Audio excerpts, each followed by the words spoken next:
আমার কাছে at least explain তো করুক, একটু বলুক, কনভিন্স করুক। আমি একটু মন খারাপ করে বেডের সাইডে গিয়ে বসছি। সে আমাকে এসে এত মারছে, সে আমাকে সারা রাত মারছে, সারা রাত মারছে।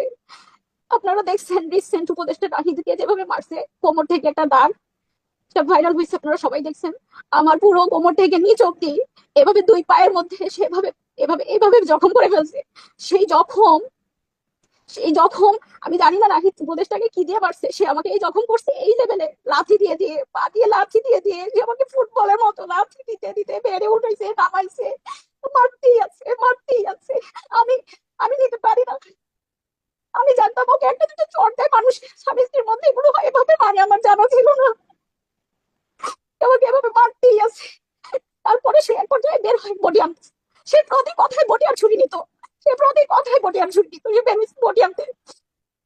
তারপরে আমি ডোর লক করে দিছি, আমি ডোর লক করে দিছি ভয়ে। এবার সে দরজা বাড়ানো শুরু করছে। আমি কাকে ফোন ফোন নিয়ে আমি বেলকনিতে চলে গেছি, বেলকনির ডোর ওদিক থেকে লক করা যায় না। আমি বেলকনিতে গিয়ে ওর আমার মাকে ফোন দিছি যে আম্মা আপনি এখন আসেন, তারা কেউ আসে নাই। সে আসছে সকালে। আমিও বলছি আমি কি এভাবে কান্না করে আমাকে মেরে ফেলতে আসে আসে নাই তখন।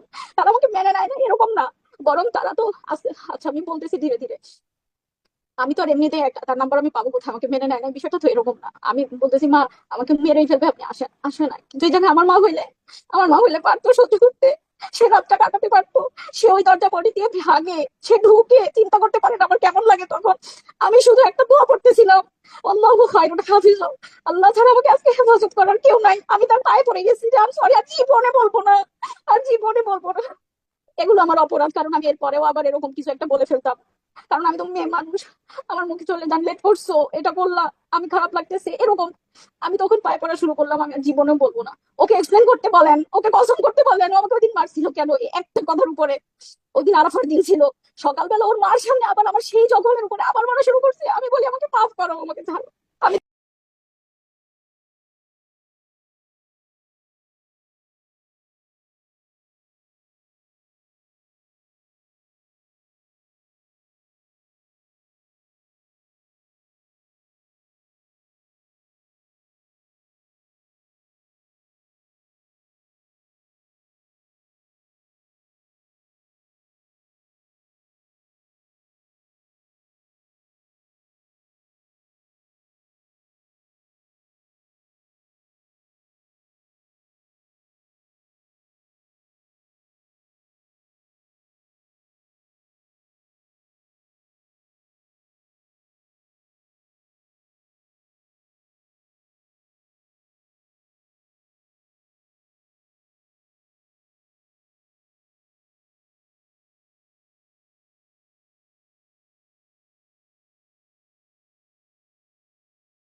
আমি ওনাকে অনেক ভালোবাসি, আমি আপনাদের বোন, জাস্ট আমি ওনাকে ফিরে পেতে চাই।